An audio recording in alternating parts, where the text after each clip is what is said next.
I have a ton of these Home Depot HDX 7-gallon totes. And I wanted a storage solution instead of just having these things sitting on the floor underneath my workbench. I want to make like a little rack system to be able to slide these in. First thing we need to do is we need to measure our totes so we can kind of get an idea of how we need to build this system out. I want to put a rail on each side so these totes can actually slide in on those rails. And I cut a bunch of uprights out of 2x4s that I'm going to stick in here. And these are going to end up being the cubbies for each of the sets of totes.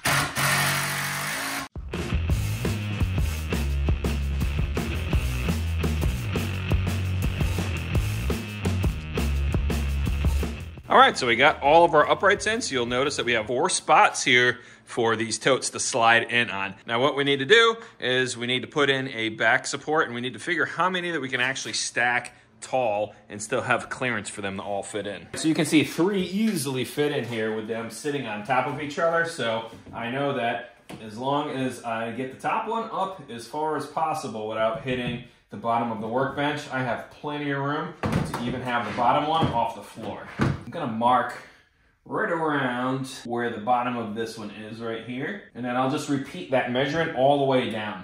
Okay, and then once we get that top one in, then we can measure for the other 2. All right, so what I did is I bought a bunch of this 1x2x6 pine. Now having this opening at 13 inches allows me to have a rail on each side, so the total width of the tote will actually clear above this rail here, but the bottom of the tote will actually ride on that rail.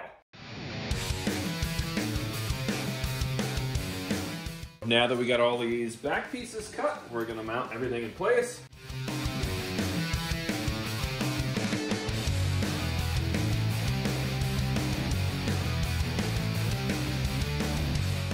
All right, so what we need to do now is we need to take some measurements for that 1x2 support that these totes are gonna sit on here. So I have about 21.5 inches.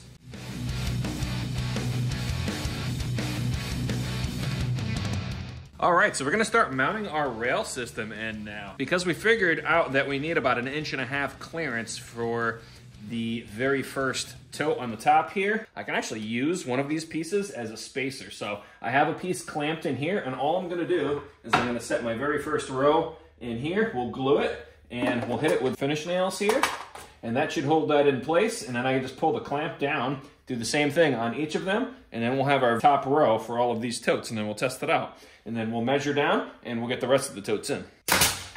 I'm gonna put about 4 nails in each of these. And that should be enough to hold that in place. And then, like I said, we can pull this spacer out, and we'll do the same thing on the next side. Let's see if we were successful. Look at that. And it's definitely on there enough where it's not gonna slip and fall out, and it's gonna hold that in place. Now we're just gonna continue on this top row, and then we'll come back through and we'll do the subsequent second and third row if we can fit them in.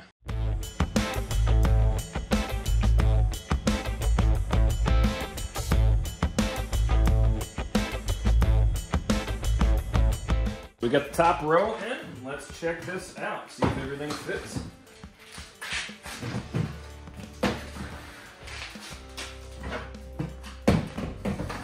Perfect. So if you want to go crazy, you could probably put some stops in the back to keep these from like pushing in all the way, but that's not a big deal. I think that looks pretty cool. What do you guys think? So what we're gonna do is I'm gonna cut a bunch more of those rails, and we're gonna get 2 more rows mounted on the bottom here. Now we need to determine the height of our next row, right?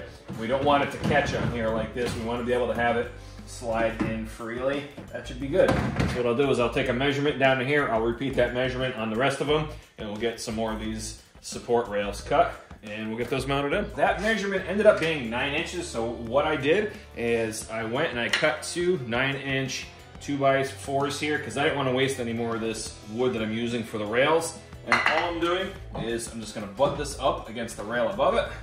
I'm going to clamp it in place. I'm going to do that on the front and back. And that will be my spacer for each subsequent section below it. And that will give me that 9-inch consistency and have it spaced exactly on every single one of these.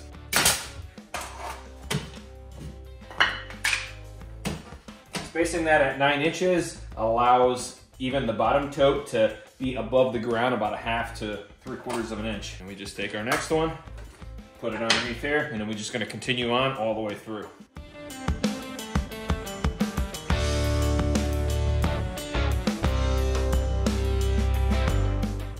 and now that we have all of our rails in, now it's time to load this up with the rest of our totes.